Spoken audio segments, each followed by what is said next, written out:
parole de Faut Dieu. me rendre temps, il y a un côté au chien. C'est pourquoi je disais tantôt Quel âme qu'il dit donc? que parce que le peuple de Diara nous a ouvert son Ah, cœur, mais Diarachien, il faut me faire mon gros mal. le Seigneur nous a mis à cœur Ah, vous t'avez le de fait leur lui. donner ce que nous avons de plus beau, Vous l'avez dit quand même que ce je que ne pense nous pas. avons de plus cher. Alléluia. Amen. Je l'ai dit, je l'ai si bien dit tantôt. Mais il dit sur le quoi? Nous voulons leur donner la plus belle des choses. Vous le dit à quel délai il y a de moi? C'est sa richesse. Il y a une culture là. On commence par quoi? Il y a un succès. Prenons Jean 14, verset 21. Ouais, j'en sais là, vous voulez. Jean 14, verset 21. Amen. Celui qui a mes commandements Vous avez gagné le temps, Michel Nalé. et qui les garde, Vous avez gagné Michel Tolé. c'est celui qui m'aime. Oui, Michael, oui, je vais le donner. Et celui qui m'aime sera aimé de mon Père. Oui, il tout cas, Michael, le donner, mais tout. Je l'aimerai Ou calme, tout fort. et je me ferai connaître à lui. Ils ont mis tes champs. Alléluia. Amen. Voilà ce que le Seigneur attend de nous. Qui est culture, ciao. Que nous soyons des applicateurs de sa Vous parole. le pied bâtard, il y a le cher. Je crois que lors de l'une de nos interventions ici, Ils sont où le sol, quoi, j'avais signifié que le christianisme est une discipline. Ah, le Joe, bâtard, culture, les guignets, moi, les mochons.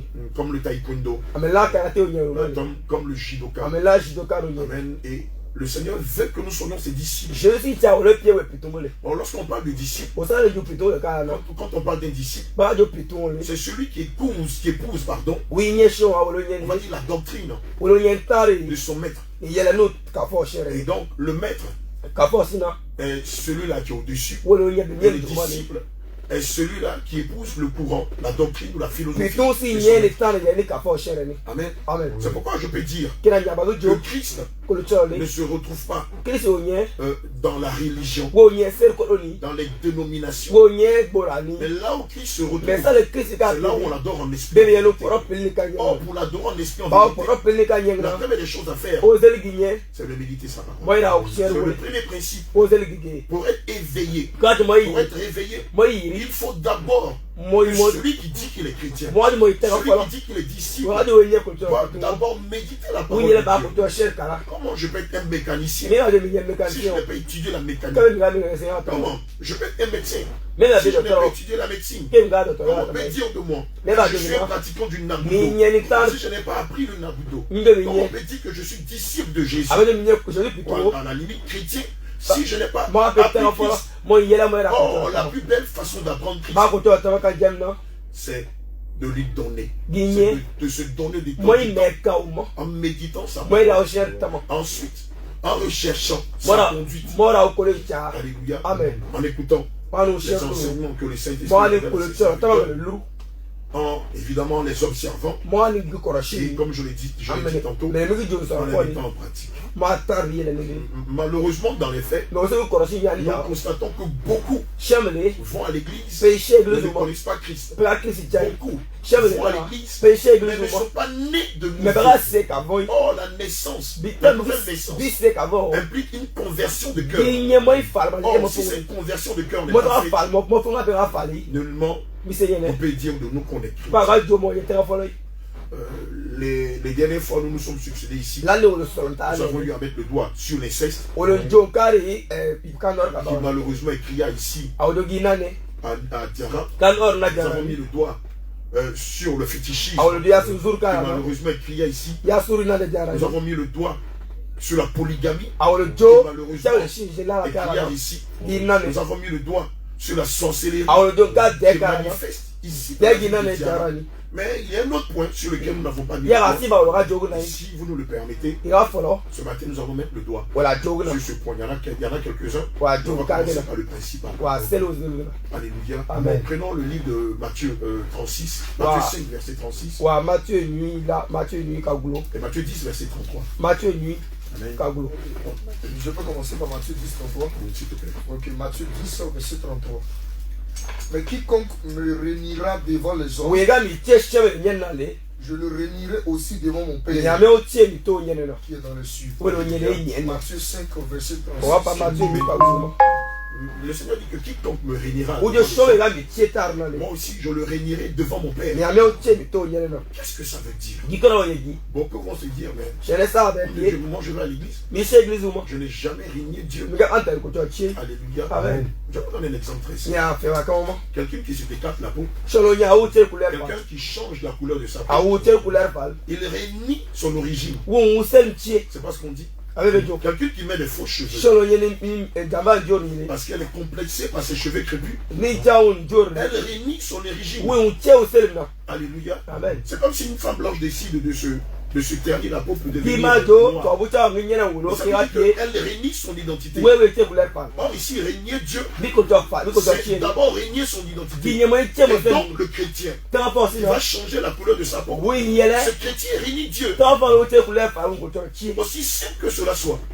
La chrétienne, Tu as pensé. il change la texture de ses Tu as cheveux. pensé là où il jour pâle. Elle réunit Dieu. Ou on a pensé tué.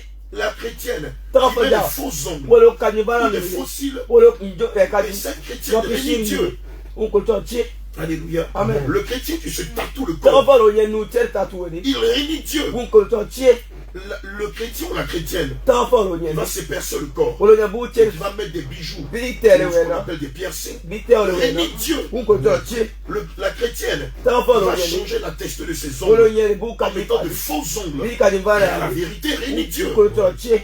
Mais quelqu'un va me dire, Ou à ça, pied. homme de Dieu, À que tu as nous sommes comme le peuple de Béret. Ou le y a, mais là, Est-ce péré. que ce que vous êtes en train de dire, Tiens, les jolés. tiens, fais course dans la parole de Est-ce que Dieu. tu as dit Oui, frère, ce que nous sommes en train de dire ce des matin jolés, il y a allé. n'est pas une vue de l'esprit. Est-ce que tu as Ce que dit nous sommes en train de dire ce matin il y a allé. n'est pas sectaire. Est-ce que tu as dit Ce que nous sommes en train Bon, de la dire ce main. matin des n'est jolés, pas allé. un nouveau courant Est-ce doctrinal. que tu as dit comment faire? C'est le B à bas de la vie Que le chrétienne. cher B à vache. Oh Dieu, le mal. Alléluia. Amen. Je vais avec des bijoux à l'église. Michel Terné, Je église. mets des bijoux sur moi. Michel Terné, église. Lorsque je me marie, Là, tu je pas porte papier. une bague de mariage. Mais il y a mis, Est-ce que cela est conforme à la Ah, parole de mais il y Dieu? a il y a le contre En cher. le faisant, Man qui piabe. en imitant les gens du monde, Moi, je suis en cher. faisant ce qu'on retrouve dans nos Je traditions, vais est-ce que je suis en train de faire la à volonté l'ignorer, de il y a Dieu? le contre Est-ce que je cher. fais ce qui est prescrit À l'ignorer, il y a le pour contre le cher. salut de mon âme? À l'ignorer, Non. il y a le m'appelle. Je réponds par la négation. Mais à Joe, il y a un Les serré. vont se succéder. Et vous verrez Il y a rien. que tout ce que je suis en train de dire Les miens du Dieu. n'est pas un inédit, Car on y a n'est pas une au vent. nouveauté, Qu'on y a au vent. n'est pas un courant doctrinal qui Qu'on y a vient d'eau, t'as mon d'une vent. communauté religieuse, Comment t'as mon ou vent? d'une dénomination. Qu'on y a Non, ton pas vent. du tout. Digne contre Je l'ai cher. dit tout à l'heure, Digne de c'est ton. le B à bas de la Digne foi. contre cher, B à bas. Et donc si quelqu'un Sur un rapia. dit qu'il est chrétien Ah, oui, et t'as qu'il pas. porte une bague de Ni, mariage, on était pas frère, offert. il n'est pas chrétien. Oh, il était offert. Il est dans le traditionnalisme. Oui, il y a Oh, qu'à l'air. Dieu répugne Que le cette ciel forme de signe. tradition. Oh, il y a qu'à l'air. On va revenir avec des détails tout Pour à la l'heure. pandémie, Maria. Si la bonne dame Pour aller où il y a. met des mèches, Pour merci le la wena. bonne dame Ciao, les. se défrise les cheveux Ah, oui, Dieu couleur pâle. et qu'elle dit qu'elle est chrétienne, Ligne de way, il était offert. mon bien-aimé, loge, il y a problème. Monsieur Yenek, Capé Iba. Si la bonne dame Ouajo, met des rouges à lèvres, Ouajo, c'est les ces Yenek. belles rêves roses Ou ou va où marron il y a que Dieu des lui a yeux. donné, il y a problème. Monsieur les Café Elle est Iba. en train de contester Dieu. Où il y a une table contre lui. Alléluia. Amen. Je reviens sur les bijoux. Il y a le pâté en Parce cours. qu'on entend pêle-mêle, mais c'est la tradition. On le local. On est venu trouver les choses On comme le ça. mande, il y en a. Bien aimé, dans toute la parole de Monsieur Dieu, le collecteur, cher Nieni. depuis l'alpha Il sait le jusqu'à Sénat. la Genèse, Bana quoi, vous non? allez constater Maria, que l'Éternel collecteur, n'a pas arrêté Ouga, d'interdire à son peuple de porter des bijoux Ouga, sous quelque où forme il que ce fait les soit. dossiers, on va crater au Libénaï. Alléluia. Amen. Quelqu'un m'avait dit, donc vous êtes en train de me dire que Ou un pédon, il y a une vidéo. si quelqu'un se marie Je vais te faire un et pied. qu'il porte une bague Ni fait au Léwena. ou une alliance, Ni fait au lait. ça veut dire qu'il a péché. Ou n'y est, Frère. capé les pieds. Oui, ça veut dire que tu as Ni péché. c'est le guignée capé les Ça veut pieds. dire que tu as péché. Capé les Parce pieds. que aucunement dans les Saintes Écritures, Collecteur, cher ni. l'Éternel a demandé Collecteur, de Arjo. matérialiser le mariage Arjo. par une alliance Pas fait au ou lit, par pas un au anneau Pas te faire qu'on au se lit. met sur l'annulaire Pas fait au lit, te faire en au lit. signe de Tu as mariage. des vignettes, te faire au C'est lit. faux. Vignette d'en C'est bas. antidoctrinal. Vignette d'en bas. Et c'est une doctrine de démon Diga, il est collecteur, moi. qui n'a aucun fondement biblique. Diga, il est Je collecteur, moi. m'explique. Dans Genèse 2, verset 19 Faut se le savoir là. à 24. Alléluia. Genèse 2, verset 19 à 24. Genèse 2, Verset 19 à 19 24. à 24. Alléluia. Ok, je lis la parole du Seigneur. L'Éternel Dieu forma de la terre tous les animaux des champs, tous les oiseaux du ciel, et il les fit venir vers l'homme pour voir comment il les appellerait, afin que tout être vivant porta le nom que lui donnerait l'homme. Et l'homme donna des noms à tout le bétail, aux oiseaux du ciel, à tous les animaux des champs. Mais pour l'homme, il ne trouva point d'aide semblable. Alors, l'Éternel Dieu fit tomber un profond qui s'endormit. Il prit une de ses côtes et referma la chair à sa bouche. On met une pause là. Regardez comment se fait Ève, puisque c'est d'elle qu'il s'agit. Ça dit que l'Éternel va endormir profondément Adam. Il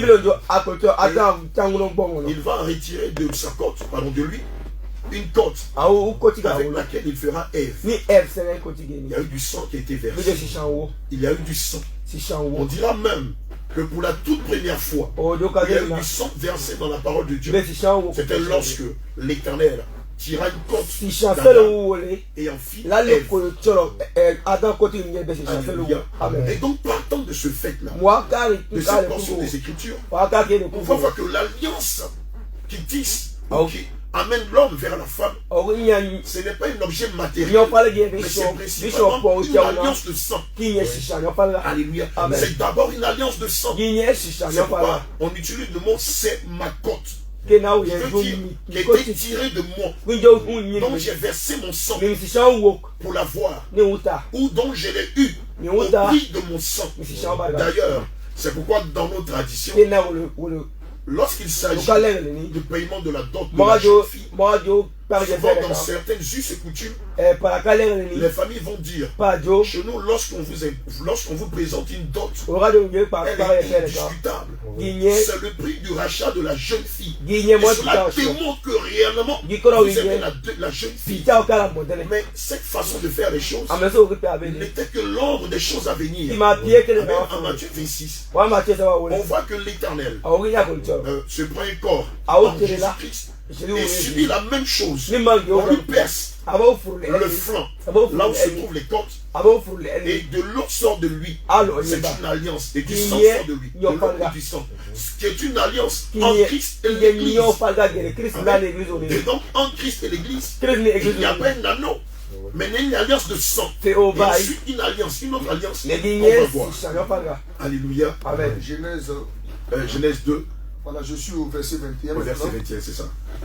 Je vais au verset 21. L'Éternel Dieu forma une femme de la côte qu'il avait prise de l'homme et l'emmena vers l'homme. Et l'homme dit, regardez l'attitude de l'homme lorsqu'il voit sa côte pour la toute première fois. Voici celle qui est os de mes os et chair de ma chair. On l'appellera femme parce qu'elle était prise de l'homme. Est-ce que vous savez que c'est une alliance? Est-ce que vous savez que c'est une alliance? L'homme donne un nom à celle qui sera son assistante, qui sera son aide, qui sera son épouse. Et il donne le nom de femme. Et l'alliance dit, cette fois-ci, puisque l'homme n'a pas d'alliance avec les animaux, l'homme a une alliance avec celle qui était tirée de sa côte, sa femme, son aide, son épouse, son assistante. Donc ici, c'est une alliance de verbe. Voici cette fois-ci, celle qui sera celle qui est os de mes os, et chair de ma chair. on l'appellera femme. En Ève, l'homme voit son alter ego, sa complémentarité. Alléluia. Comme le pôle nord et le pôle sud. Donc, indépendamment de l'alliance de sang que l'Éternel va tisser entre l'homme et la femme, il y a une alliance de verbe. D'ailleurs, c'est l'homme qui donne le nom femme. C'est Adam qui va lui donner le nom de femme. Comme il a donné le nom aux animaux, aux bêtes des champs, aux poissons, aux insectes, aux oiseaux, aux arbres et à toute la matière. Donc il y a une alliance de sang et de verbe qui est tissée entre l'homme et son épouse. Mais c'est pas fini, l'alliance continue. C'est pourquoi, oui, L'homme quittera son père et sa mère. Et s'attachera à sa femme. Donc pour que l'homme puisse se marier, ce n'est pas un anneau en or, un anneau en argent qui va les lier. Mais c'est ce principe-là.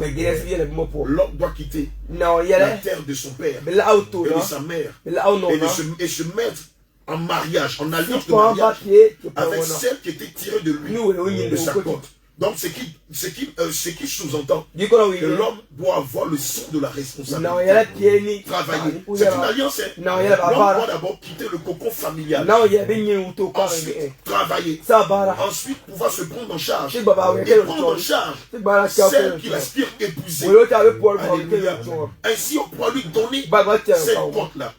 Et donc, on voit bien que selon les exégèses, que l'alliance qui définit qu'un homme est marié à une femme, ce n'est pas un bijou, mais c'est une alliance de sang, une alliance de fer. C'est pourquoi nous, chrétiens, lorsque nous parlons des rudiments de la sainteté, quand on dira que ce sont les commandements de Dieu, que ce sont les préceptes et les ordonnances de Dieu, on va d'abord dire que ce sont les alliances que l'Éternel a tissées entre nos patriarches et lui. Or, les alliances prennent fait et cause là. Toutes les alliances commencent à partir de Genèse 2, verset 19. Amen. Et donc, quiconque contrevient à cette alliance n'est pas en train de faire la volonté de Dieu. Mais il est soumis à ses traditions. Or, aucune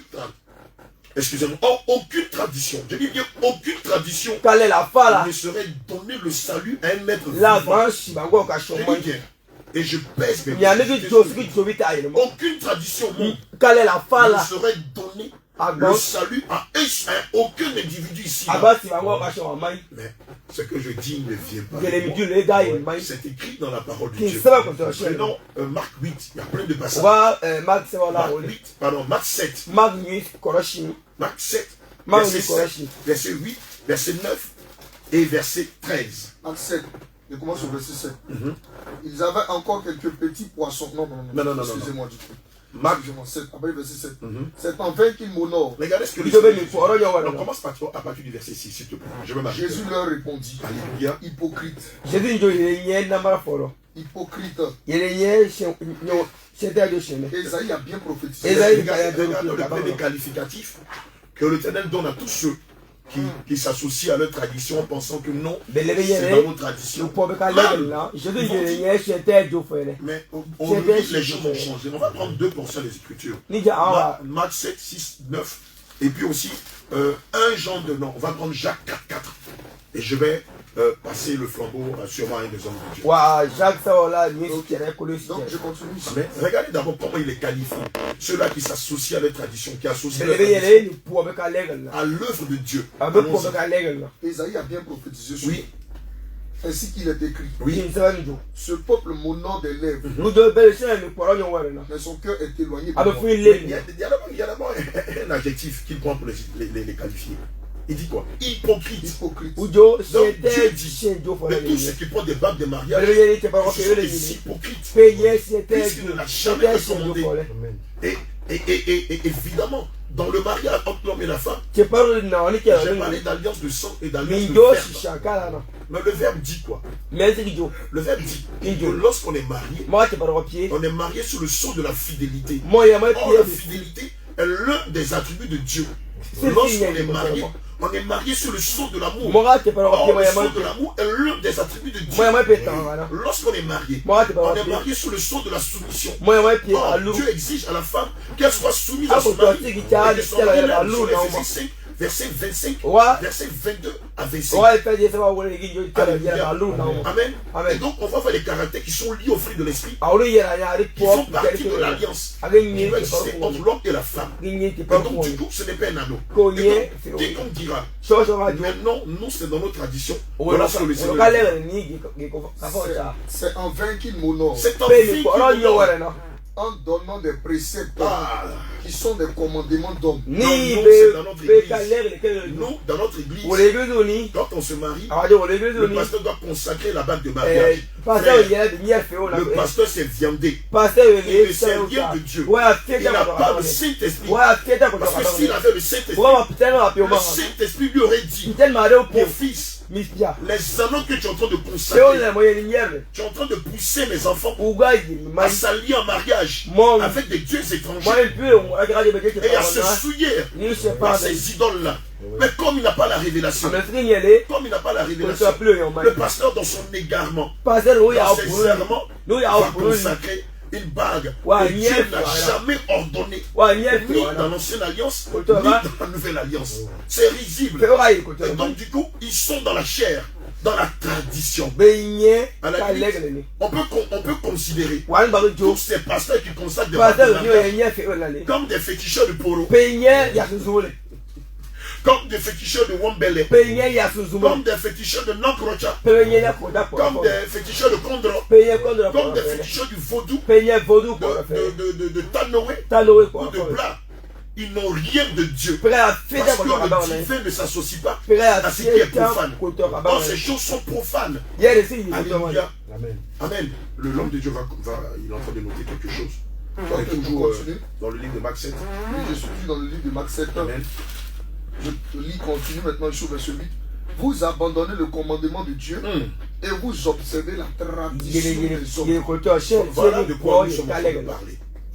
Amen. Amen. Et donc c'est le lieu aussi pour nous de nous adresser à tous ces kémites qui, depuis un moment, il y a ce courant doctrinal du retour à la mère patrie, où on voit des jeunes qui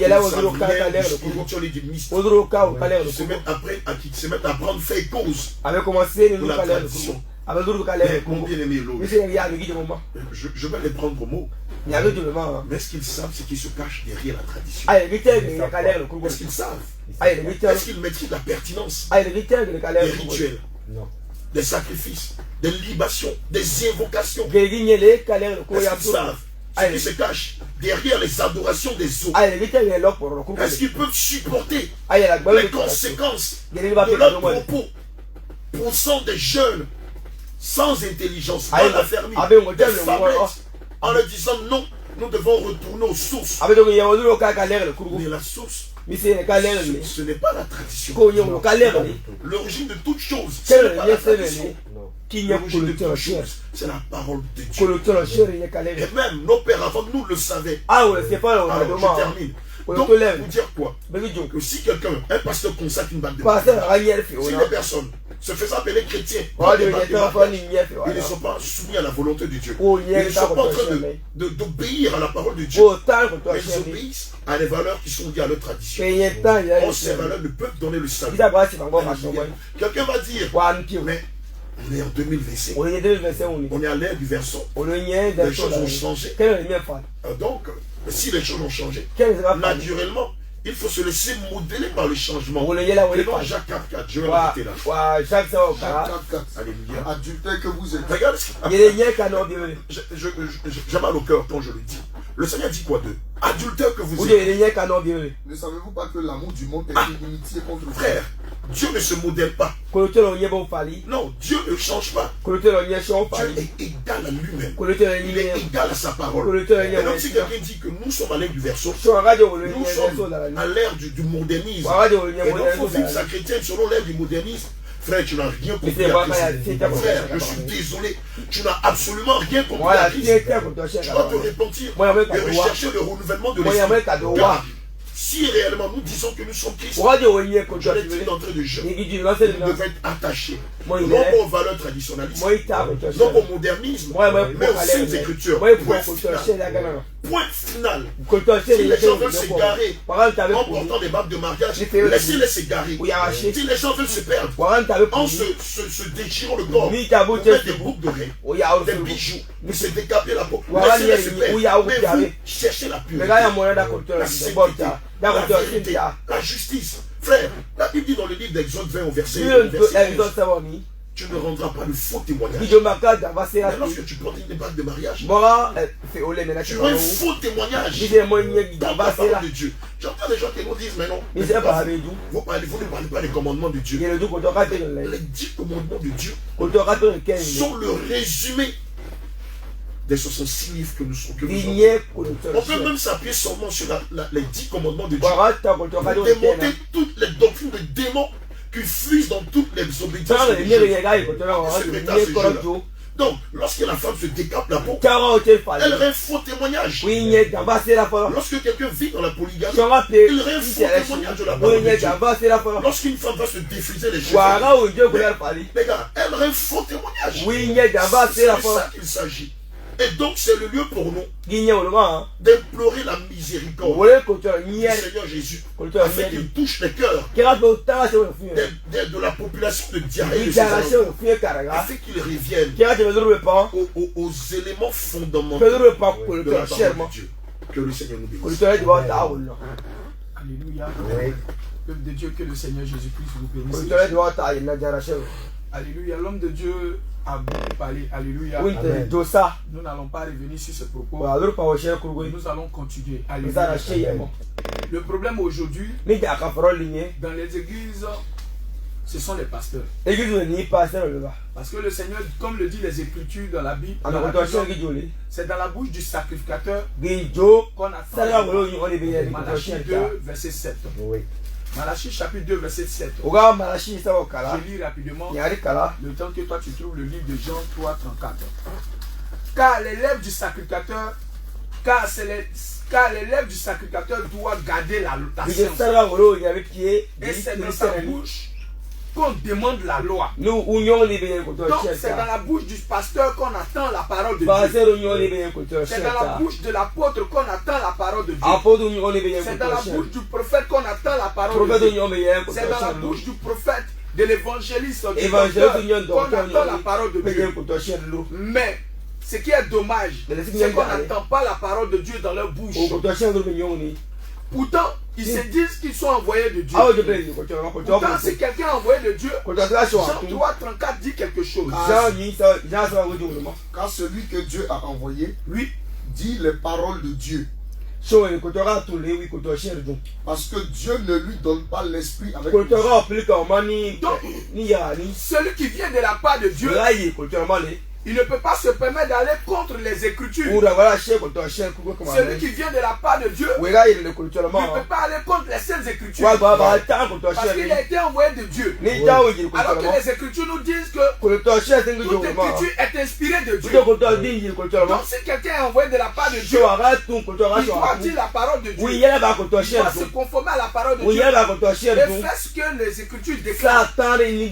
C'est comme actuellement, je rentre dans un studio d'enregistrement et je vais chanter. Mais c'est ce que l'artiste a dit là, que la cassette reproduit. Mais la cassette ne peut pas dire autre chose de ce que l'artiste a dit. Parce que la cassette transmet actuellement ce que l'artiste a dit. Donc un serviteur de Dieu répète actuellement ce que son maître a dit. Donc, dans le livre de Malachie chapitre 1 verset 6. Malachie chapitre 1 verset 6. Moi je vais lire ça, tu lis le livre de Jean 15 verset 16. Malachie chapitre 1 verset 6. Un fils honore son père, et un serviteur son maître. Alors s'ils disent qu'ils sont serviteurs de Dieu, qu'est-ce qu'il doit faire? Selon les Écritures, un serviteur doit honorer son maître. Ça veut dire que Dieu, un serviteur doit se conformer à la parole de Dieu. Il doit dire la parole de Dieu fidèlement. Il doit apporter la parole de Dieu fidèlement. Tel que cela a été transmis. C'est pourquoi les apôtres eux-mêmes disent: ce que vous avez entendu de nous, ce que vous avez vu de nous, pratiquez-le, et le Dieu de paix sera avec vous. Donc si quelqu'un vient qui dit qu'il est pasteur, il doit répéter Paul, il doit répéter Jean, il doit répéter Jérémie, il doit répéter Ézéchiel, parce que Ézéchiel, Jérémie, Paul, c'est conduit par le Saint-Esprit qu'ils ont parlé de la part de Dieu. Donc s'il vient Il ne peut pas aller en contradiction avec les Écritures. Parce que le Seigneur a mis des garde-fous dans le livre de Galates et dans le livre d'Apocalypse et dans le livre de Deutéronome. Il dit n'ajoutez rien, ne rettranchez rien, de peur que vous ne soyez trouvés menteurs. Il dit encore dans le livre d'Apocalypse, je déclare quiconque attend les paroles de la prophétie de celui. Si quelqu'un vient et il ajoute quelque chose, il est frappé de malédiction. Et s'il vient, il retranche quelque chose, il est frappé de malédiction. Dans le livre de Galates, le Seigneur a mis des garde-fous partout. Au début, au milieu et à la fin. Dans le livre de Galates, il dit je m'étonne que vous détenez si promptement de celui qui vous appelle par la grâce de Christ pour passer à un autre évangile. Non pas qu'il y a un autre évangile, mais il y a des gens venus des doctrines des démons, venus des écoles théologiques, inspirés des démons, inspirés des hommes. Alors venus de ces choses-là, ils viennent et ils introduisent cela dans l'église. Alors ils ont introduit leurs pensées, ils ont introduit les doctrines des démons, venus de l'enfer. Alors il raisonne avec les Écritures. Il raisonne avec les Écritures. Mais le Seigneur dit, comme le dit dans le livre de Jean 15, verset 7, comment quelqu'un... Jean 15, oui. Ok, je lis la parole du Seigneur. Oui. Ce n'est pas vous qui m'avez choisi. Voilà ce que Jésus dit au serviteur de Dieu.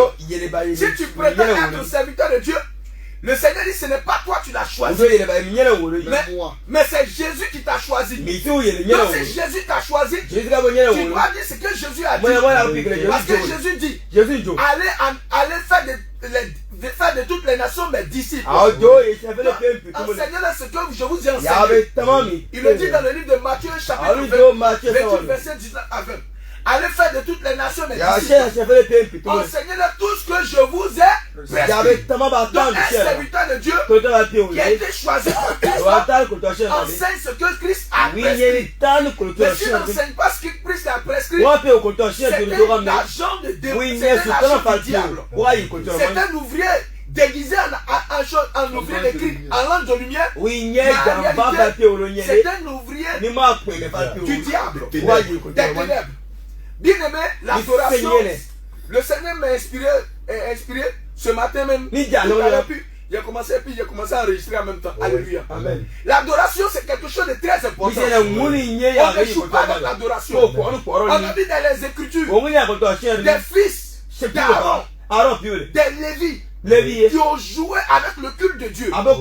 C'est-à-dire qu'ils sont rentrés dans la maison de Dieu avec des feux étrangers. Dieu n'a pas fait de quartier avec eux. L'Éternel est un feu dévorant. On ne joue pas avec lui. L'Éternel, soit tu obéis ou bien tu n'obéis pas. Les fils d'Aaron se sont permis de rentrer dans la maison de l'Éternel avec le feu étranger. Nadab et Abihu. Les deux, c'était les deux fils d'Aaron. Dieu les a frappés. Un feu est sorti de l'autel et les a consumés. Dieu a mis en garde Aaron. Tu ne les pleures même pas. Tu gardes le silence. On les a ramassés du temple, soit allés les jeter. Et c'est fini. Dieu a remplacé rapidement. Alors l'adoration, c'est quelque chose de très important. Nous les hommes, nous on pense que l'adoration, c'est lorsqu'on rentre dans l'église avec une musique douce, avec le piano en fond sonore. Il n'y a pas de batterie. Une fausse tété. On rentre dans l'église et puis fait et puis on dit de grâce, le Seigneur est avec vous. Jésus, c'est ça l'adoration. Non, ce n'est pas ça l'adoration. Et aussi, ce n'est pas porter des vêtements blancs. Jésus pose de porter des vêtements blancs. Ne pas transpirer. C'est le synonyme de la pureté. Ce n'est pas ça. Mais l'adoration, c'est l'obéissance à la parole de Dieu. Tu n'obéis pas à la parole de Dieu, tu n'adores pas Dieu. Alors l'homme de Dieu a parlé tout à l'heure. L'homme de Dieu a parlé. Tu ne peux pas te permettre de rentrer dans l'église avec des mèches. Tu ne peux pas te permettre de rentrer dans l'église avec fossiles. pantalon, talon, rouge à lèvres, ni pantalon, ni rouge à lèvres, et puis prétendre que tu viens adorer Dieu. En réalité, tu ne viens pas pour adorer Dieu, mais tu viens pour contester avec Dieu. Avec un esprit de séduction, de provocation, de prostitution, de souillure. Et tu viens pour contester avec Dieu. Et regardez ce que le Seigneur dit. Il met un gars quiconque conteste avec lui. Dans le livre d'Ésaïe. Et non. Comment on appelle Job 40, verset 2. D'accord. Job 40, verset 20. Je suis déjà là-bas. Job 40, verset 20. Oui, verset 2, pardon. Verset 2. Ok, je retourne la page. C'est terrain comme un vaillant homme. Non, Job 40, verset 2. Ou 2, c'est Job 39, verset 35. Ok, Job 39, verset 35. Job répondit à... non, celui qui dispute. Contre le Tout-Puissant. Parce que Dieu dit de ne pas faire une chose. Et quand tu te permets de le faire, tu discutes avec ton Créateur. Et le Seigneur dit quoi? Oui, termine, homme de Dieu. Celui qui dispute contre le Tout-Puissant. Oui. Dieu te pose la question. Toi, tu discutes avec lui là. Toi, tu te permets de rentrer dans l'assemblée avec des mèches, avec des faux ongles. Est-ce que tu es convaincu de ce que tu fais? Avec des cheveux défrisés. Toi, pasteur, qui te permet de dire, non, laissez-les rentrer. Est-ce que Dieu t'a dit de les laisser rentrer? Est-ce que tu es convaincu? Oui, homme de Dieu. Celui qui conteste avec Dieu, oui, a-t-il une réplique à faire? Est-ce que tu as une réplique à faire? Voilà ce qu'ils disent. Oui, Joe. Je vais ajouter à cela, oui, le passage de Matthieu 10, verset 30 et Matthieu 5, oui, verset 36, oui, sur les faux cheveux. Amen. Et sur le fait que les gens se coulèrent les cheveux, oui, et pensent qu'ils iront au ciel. Les pasteurs mettent yomo sur la tête. Parce qu'il faut dire les choses quand on couleur. Il faut dire les choses par leurs mots. Ici, quand on dit couleur là, les gens ne comprennent pas bien. Les pasteurs mettent yomo. Oui. Pour ceux qui sont en dehors de la Côte d'Ivoire, il s'avère que ces pasteurs-là mettent du noir dans leurs cheveux lorsqu'ils commencent par avoir des cheveux blancs. Or, nous savons que le synonyme de la chevelure blanche, c'est le synonyme de la sagesse, selon les Saintes Écritures. Regardons ce qu'il est écrit en Matthieu 10 au verset 30 et Matthieu 5 au verset 30. Voilà ce qu'il est écrit. Matthieu 10, verset 36. Écoute très bien. Pardon, Matthieu 10, verset 30. Et même, oui, les cheveux de votre tête sont tous comptés. Mais qui a compté les cheveux? Est-ce que c'est la coiffeuse qui a compté nos cheveux? Est-ce que c'est le coiffeur qui a compté nos cheveux? Non, il y a quelqu'un de majestueux qui a fait les choses à la perfection, qui a pris la peine de compter le nombre de nos cheveux. Et celui-là, c'est Jésus. Mais les cheveux qu'il a comptés, ce ne sont pas les rajouts, ce ne sont pas les mèches, ce ne sont pas les synthétiques, ou les brésiliennes que tu veux. Les cheveux qu'il t'a donnés ne viennent pas du monde extérieur. Il t'a créé avec tes cheveux. Or, dès l'instant où tu vas les défriser, dès l'instant où tu mets des rajouts, tu es en train de contester Dieu. Et comme l'homme de Dieu a lu dans le livre de Job, est-ce que tu es convaincu, toi pasteur, d'accepter que ta femme, que tes filles, que les brebis du Seigneur qui ne savent pas grand-chose de Dieu viennent avec des faux cheveux? Or, lorsqu'on parle d'adoration, ça commence déjà en nous et en notre extérieur. Et si notre intérieur et notre extérieur n'est pas conforme à l'adoration qui est dans la parole de Dieu, nous n'adorons plus Dieu, mais les démons. Matthieu 5, verset 36. Vas-y, t'as trouvé les passages? D'accord, vas-y. Matthieu 5, verset 36. Ne suis pas non plus par ta tête. Car tu ne peux rendre blanc ou noir un seul cheveu. Alléluia. Amen. Alléluia. C'est clair. Donc, bien aimé, on attend les pasteurs dire non, nous sommes sous la grâce. Jésus, la grâce, c'est de vivre dans le péché. La grâce, c'est de vivre dans le péché. C'est le libertinage pour eux. Mais je vais vous dire que la grâce même est plus compliquée même que la loi. Parce que la loi, il fallait poser l'acte. Avant de dire qu'on avait péché. Avant de dire qu'on avait péché. Mais sous la grâce, pensez, tu as péché. Mais dis comment la main. Dans ton cœur, tu as péché. Pourquoi je le dis? Matthieu chapitre 5, verset 27 à 28 dit. Je vais résumer, paragrapher. Matthieu 5, verset 27 a dit. La loi dit, si tu commets adultère, tu as péché. Maintenant, le Seigneur dit, mais moi je vous dis, quiconque regarde une femme a déjà commis un adultère avec elle dans son cœur. Le Seigneur dit, pour commettre l'adultère, regarder une femme déjà, c'est déjà convoité. Mais la grâce du Seigneur ne te permet pas de vivre dans le péché. Mais la grâce du Seigneur, en réalité, c'est la patience de Dieu. La grâce du Seigneur, c'est la passion de Dieu. C'est pourquoi le Seigneur dit dans le livre de 2 Pierre 3:9. Le Seigneur ne tarde pas dans l'accomplissement de sa promesse. Ce n'est pas parce que le Seigneur ne veut pas te détruire. Si le Seigneur n'a pas épargné Sodome et Gomorrhe, si le Seigneur n'a pas épargné Israël, s'il n'a pas épargné son propre fils, s'il n'a pas épargné les gens du temps de Noé, le Seigneur dit que les hommes d'autrefois, du temps de Noé et du temps de Lot, quand Lot a reçu l'enseignement, la révélation de la parole, quand il a reçu l'interprétation des Écritures, et il est allé vers le peuple, annoncer la parole, vous savez comment ils ont traité Noé? Ils l'ont vu en plaisant. C'est pourquoi lorsque nous sommes arrivés ici à Diara, pour ne pas monopoliser le micro, quand nous sommes arrivés en Diara, des gens ont fait des, comment on appelle, ils ont envoyé des personnes dans chaque famille. On a dit ces hommes-là, ne les écoutez pas. Il ne faut pas les écouter. Mais en réalité, c'est parce que leurs œuvres sont exposées, leurs œuvres sont mises à nu, donc pour préserver leur source, leurs clients, alors ils font des porte à porte pour aller les voir. Que le Seigneur vous fonde, ils sont dans le compromis. Alléluia. Ce que les hommes de Dieu ont dit, moi je veux enfoncer le clou. Et je me pose la question, est-ce que notre Dieu est un Dieu de mensonge?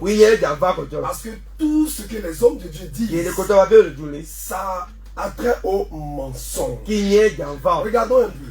Je prends la parole. Regardez, toi chrétien, on a déjà dit, tu dois te conformer à la parole. J'allais dire, les hommes de Dieu, vous parlez de tout ça, mais c'est écrit où? Ça va y arriver. Je commence d'abord le psaume 101, verset 7. La parole de Dieu nous dit, celui qui use de tromperie n'habitera pas dans ma maison.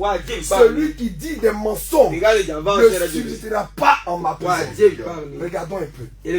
On va décortiquer. Prenons par exemple celle qui se décape la peau. Jérémie 13, 23. Jérémie 13, 23. Comme ça. Je te pose la question. Cette peau, est-ce que c'est ta peau? La peau que tu t'es décapée, tu es devenu jaune, vert. Est-ce que c'est ta peau? Est-ce que c'est ta peau? Ce n'est pas ta peau. C'est pas ta peau. Parce que, regarde ce que le Seigneur Jésus nous dit. Jérémie 13, verset 23. Vas-y, homme de Dieu. Un noir. On va aller même jusqu'au verset 26. Oui. Un noir peut-il changer la couleur de sa peau? Je personnalise le passage. Parce qu'un Éthiopien, c'est un noir. C'est écrit ici un Éthiopien. Alors que quand on parle d'Éthiopien, c'est qui veut dire un noir. Donc je personnalise, c'est pourquoi j'ai dit un noir. Un noir peut-il changer la couleur de sa peau? Et un léopard ses taches. De même, pourriez-vous faire le bien, vous qui êtes accoutumés à faire le mal, je les disperserai comme la paille emportée par le vent du désert. Voilà ton sort, la part que je te mesure, dit l'Éternel, parce que tu m'as oublié et que tu as mis ta confiance dans le mensonge. C'est un mensonge. C'est un mensonge. Tout à l'heure, on t'a rappelé que le Seigneur n'est pas dans le mensonge. Est-ce que quand tu le fais, tu glorifies le nom de ton Dieu? Tu te dis disciple, mais tu n'es pas disciple. Tu te conformes au monde. Tu vas me dire, la femme du pasteur fait ça. La parole de Dieu nous dit, ici, quand tu le fais, tu contestes avec ton Créateur. Quand je prends le livre d'Ésaïe 45, verset 9. Ésaïe 45, verset 9. Malheur à quiconque conteste avec son Créateur. Quand tu le fais, tu changes ta peau. Tu es en train de dire à Jésus. Tu es en train de dire à Dieu. Tu t'es trompé. En me faisant noir. Tu t'es trompé. En me donnant une peau. Cacao brillant. Tu t'es trompé. En me donnant une peau d'ébène. Attends. Qui es-tu? Homme de Dieu, c'est un signe d'un complexe d'infériorité. Bien sûr. Or, le complexe d'infériorité est inspiré de la convoitise. Ils sont eux-mêmes des péchés devant Dieu. Est-ce que l'homme de Dieu t'a rappelé tout à l'heure? Est-ce que les blancs, est-ce qu'ils mettent des choses sur leur peau pour ils le font aussi. Ils le font aussi. Ils vont mettre des substances pour dire qu'ils se bronzent la peau. Là encore, c'est un péché. Des antisolaires. Des antisolaires. Je continue encore. Toujours dans le mensonge. Allons avec les bijoux. Homme de Dieu, bijoux encore. Genèse 35, verset 1 à 5. Genèse chapitre 35, verset 1 à 5. Je lis la parole de Dieu avec respect. Genèse chapitre 35, verset 1 à 5. Dieu dit à Jacob, lève-toi, monte à Bethel et demeure-y là. Tu dresseras un autel au Dieu qui t'a parlé. Lorsque tu fuis Esaïe ton frère, Jacob dit à sa maison et à tous ceux qui étaient avec lui, ôtez les dieux étrangers qui sont au milieu de vous. On nous dit ôtez les dieux étrangers. Mais on va demander où sont ces dieux étrangers? Vas-y, homme de Dieu. Virgule. Purifiez-vous. Virgule. Changeons de vêtements. Nous nous lèverons, verset 3, nous nous lèverons et nous monterons à Bethel. Là, je dresserai un autel au Dieu qui m'a exaucé dans le jour de ma détresse et qui a été avec moi pendant le voyage que j'ai fait. On va répondre maintenant à la question. Où sont les dieux étrangers? Homme de Dieu. Au verset 4, il donnait à Jacob tous les dieux étrangers qui étaient entre leurs mains, virgule, les anneaux, les boucles d'oreilles, les anneaux qui étaient à leur oreille. Voici les dieux étrangers. Malheureusement, tu vas me dire, mais homme de Dieu, je ne savais pas. Même dans l'ignorance, c'est un péché. Maintenant, tu le sais. Tu le sais. Tu ne vas pas me dire, mais cela crée ma féminité. Attends, quand je te vois en tant que femme, et moi homme, il y a une différence rapide. On n'a pas besoin de ces anneaux à tes oreilles pour confirmer que tu es une femme. On n'a pas besoin de cela. Ce sont des dieux étrangers. Et quand tu le fais, tu es en abomination devant l'Éternel. Tu vas me dire encore, mais homme de Dieu, c'était dans l'Ancien Testament. Vous sommes sur la grâce. 1 Timothée. 1 Timothée chapitre 2 verset 9. Je le lis avec la parole vivante. Vas-y. Alléluia. 1 Timothée chapitre 2 verset 9. Version parole vivante. Oui. 1 Timothée, c'est dans le Nouveau Testament. 1 Timothée chapitre 2 verset 9. Tant que l'homme de Dieu cale ça. Amen. Donc toi, tu prétends adorer un Dieu qui est un Dieu jaloux. Et tu as des dieux étrangers sur toi. Attends, tu adores qui? Tu ne peux pas adorer Dieu avec des dieux étrangers. On se moque de qui? Homme de Dieu, c'est bon. 1 Timothée chapitre 2 verset 9. Dans la version parole vivante et la version Louis II. Je veux aussi que les femmes s'habillent correctement. On continue, je veux sur les ornements. Alléluia. Après, on va... Je veux aussi que les femmes s'habillent correctement. Elles doivent avoir une tenue digne et simple, sans coiffure compliquée. Elle ne doit pas porter de bijoux. Elle ne doit pas porter de bijoux en or. Ni de perles. C'est là que je voulais en venir.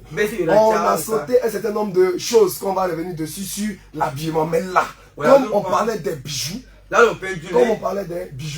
donc c'est pourquoi j'ai appuyé sur les bijoux. Donc toi, femme, dans l'Ancien Testament, toi tu te dis chrétien du Nouveau Testament, tu as vu, les bijoux sont proscrits.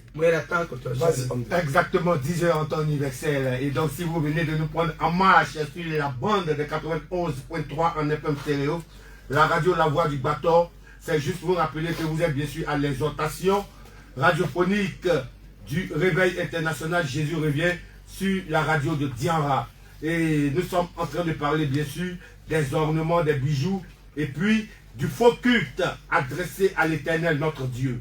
Voilà. C'était juste rappeler que nous avons encore 30 minutes pour conclure notre émission. Donc je termine rapidement avec les hommes de Dieu. Rapidement.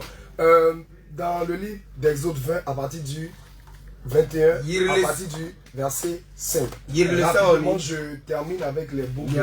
Exode chapitre 21, Exode 21, verset 5. Tu vas voir que les boucles d'oreilles, malheureusement, c'était pour identifier les esclaves. J'y suis.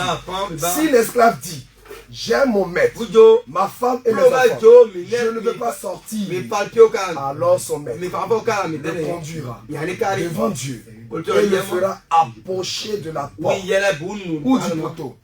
Et son maître lui percera l'oreille avec un poinçon. Et l'esclave.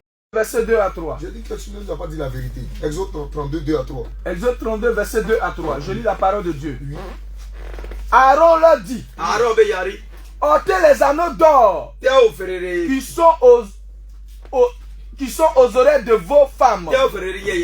Premier groupe. Ensuite, de vos fils. De vos filles. Deuxième groupe là, c'est de qui? De vos fils. Oh, les gens nous disent que boucle d'oreille c'est pour la femme.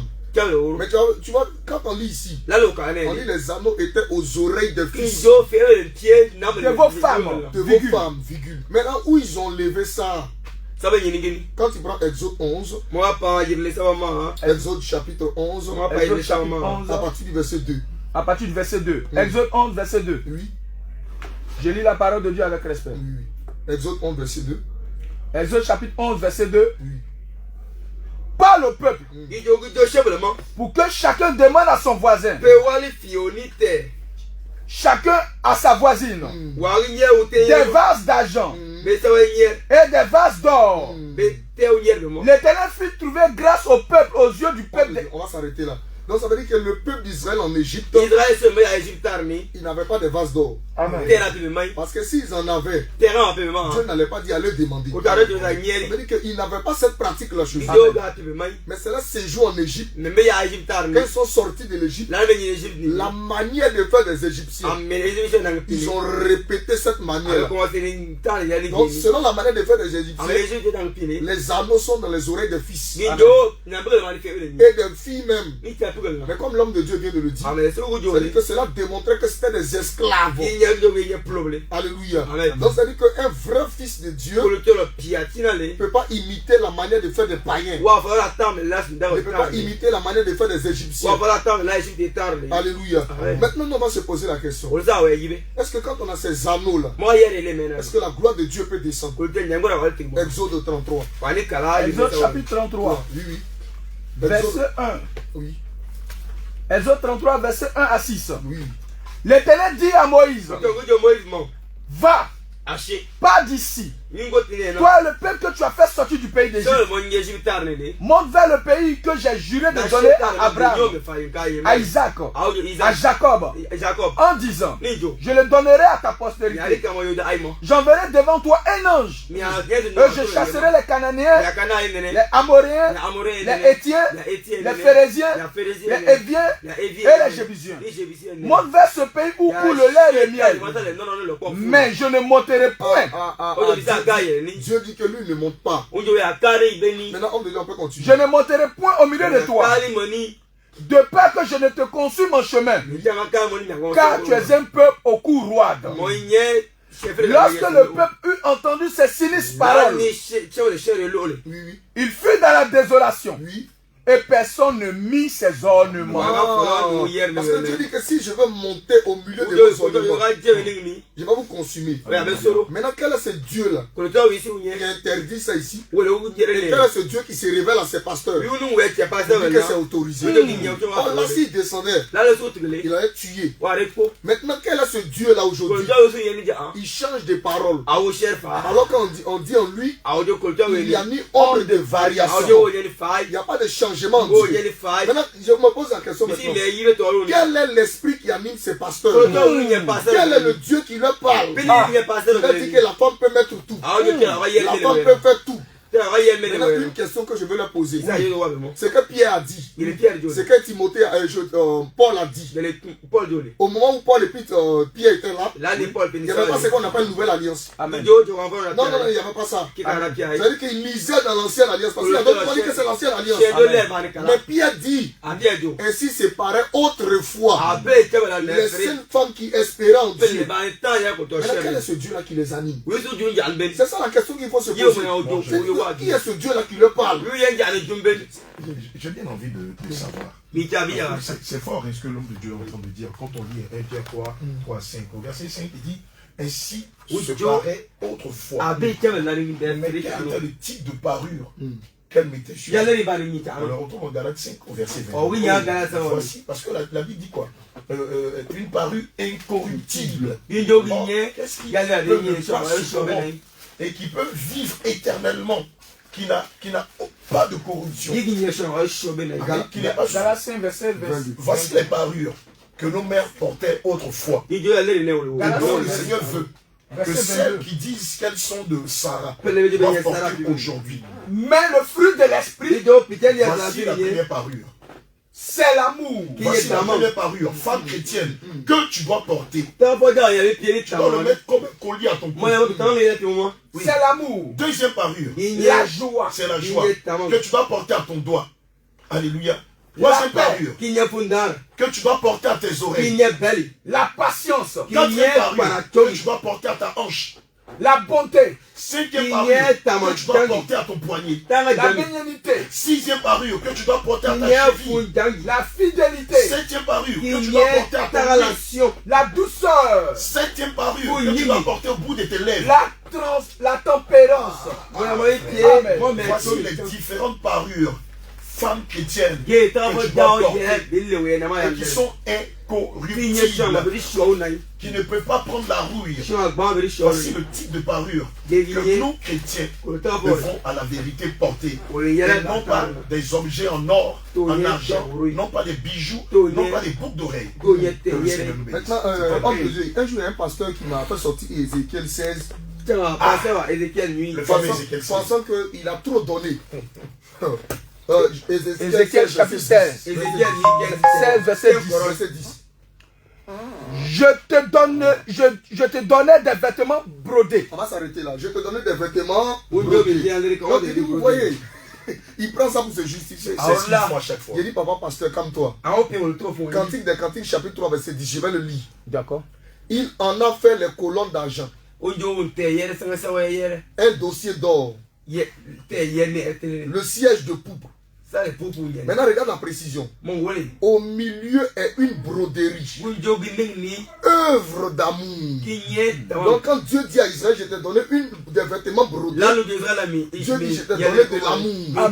Mais le pasteur, lui, n'a pas cette science-là. Lui, il n'a pas cette science-là. Alléluia. On continue encore. Je te donnais des vêtements brodés. Oui. Une chaussure de peau teinte en bleu. Une chaussure teinte de peau en bleu. Un jour, Moïse, avec les enfants d'Israël, va dire que nous avons vu Dieu dans toute sa pureté, comme un saphir. Or, le saphir, c'est la couleur bleue. Donc, la couleur bleue veut dire la pureté. Donc, il dit, je vous donne un vêtement teint de bleu. Ça veut dire que je vous ai donné la pureté. Mais ils ne comprennent pas ça. Alléluia. Ils oublient que les Écritures ont plusieurs langages. Ils disent de te saigner de fin lin. Maintenant, quand nous parlons d'Apocalypse, il dit le fin lin.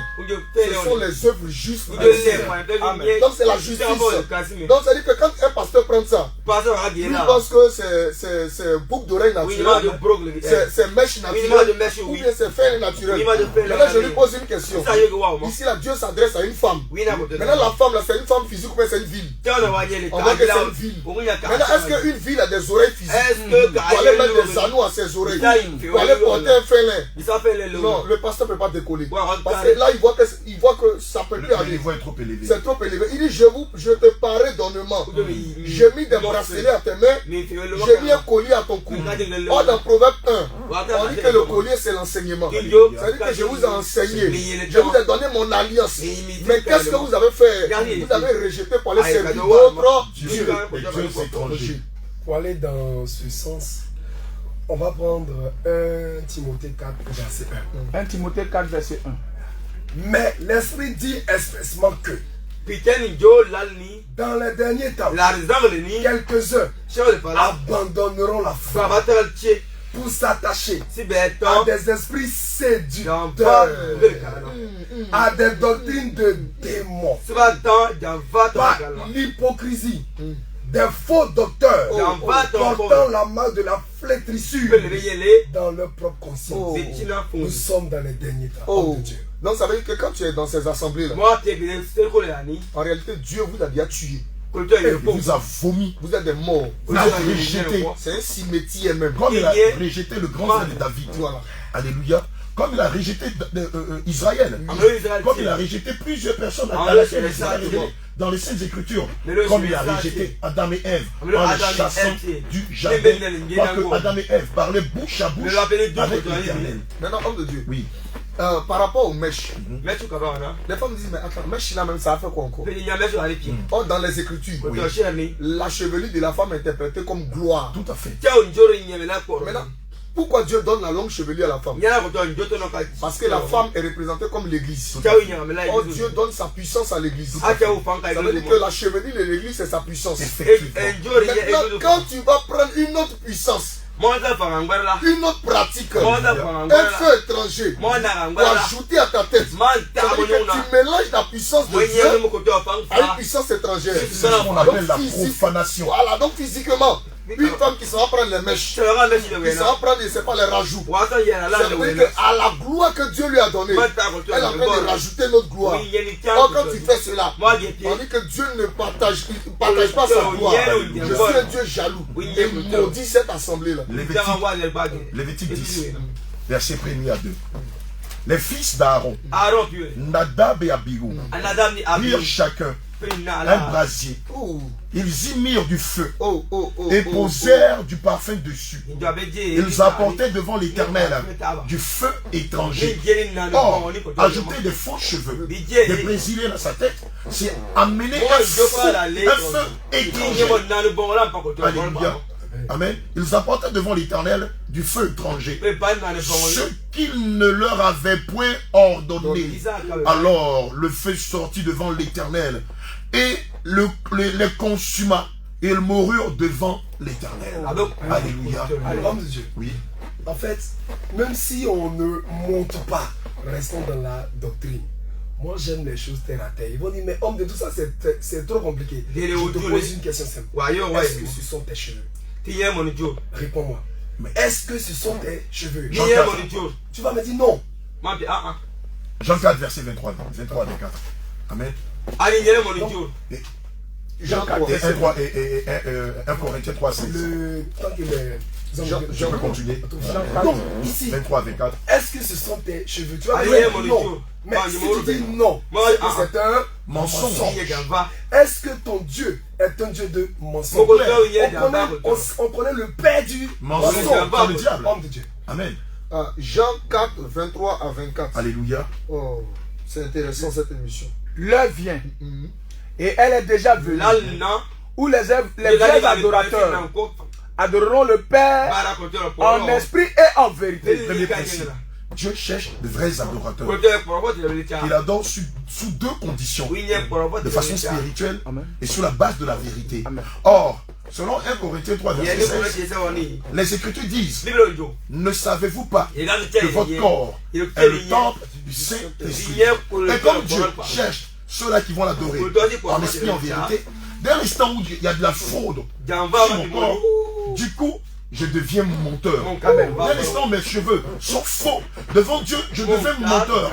Dès l'instant où mes lèvres, excusez-moi, sont fausses, je deviens menteur ou menteuse. Dès l'instant où je me défrise les cheveux, je deviens menteuse. Attends, c'est pas fini. Dès l'instant où je fais des deux tons, même si tu es le plus grand pasteur devant Dieu, tu es un menteur et un mondé. Dès l'instant où je mets des faux ongles, je vais vernir mes ongles, je deviens une menteuse. Question: quelle est la conséquence des menteurs? Quelle est la conséquence de ceux qui vont profaner le temple de Dieu? Quelle est la conséquence de ceux qui vont ajouter fraude sur fraude, feu étranger sur feu étranger dans le temple de Dieu, comme Nadab et Abihu l'avaient fait? Quelle est la conséquence? Apocalypse 21, verset 8. Allons-y. La dernière phrase. Et tous les menteurs. Regardez ce qu'il est dit. Et tous les menteurs. On va le féminiser. Et toutes les menteuses. Leur part, c'est quoi? Sera dans les temps ardents de feu et de soufre. Ça veut dire quoi? Ça veut dire quoi? Les temps ardents de souffle et de feu. Mais c'est l'enfer. C'est la conséquence de tous les menteurs. On entend des femmes qui disent: moi je ne vais jamais manier un menteur. En tout cas, si je vois que c'est un menteur, je ne sais pas de lui. Ou même je ne vais même pas accepter même d'aller avec lui. Mais ma bien-aimée, tel tu penses, c'est ce que Dieu dit.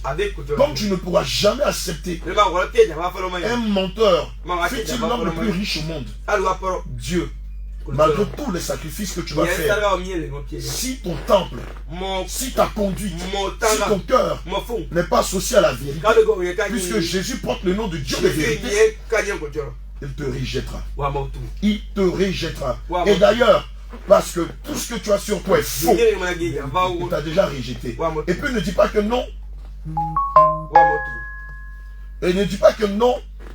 La femme de mon pasteur, notre maman pasteur, elle porte des pantalons, elle met des bijoux, elle met des rouges à lèvres, elle met des brésiliens frères. Ma bien-aimée, la femme de ton pasteur, ce n'est pas la parole de Dieu. La femme de ton pasteur, ce n'est pas notre boussole. La femme de ton pasteur, ce n'est pas la foi du Seigneur. La femme de ton pasteur, ce n'est pas la doctrine de Christ. Alléluia. Oui. Ils vont te dire: Dieu regarde le cœur. Homme de Dieu, on va détruire ça. On va détruire ça. Cherche-moi où Dieu a dit qu'il regarde le cœur avec David. Oui, d'accord. On va expliquer. On va donc demander aux auditeurs et aux auditrices de ne pas quitter surtout la fréquence parce que c'est chaud, hein. Il a plu à l'Éternel Dieu de nous accorder encore du temps. Donc nous sommes là jusqu'à 11h temps universel. On va voir. Vas-y, on va voir où Dieu a dit qu'il regarde le cœur. Lorsque Saül a désobéi, le Seigneur a dit: va chez le père de David.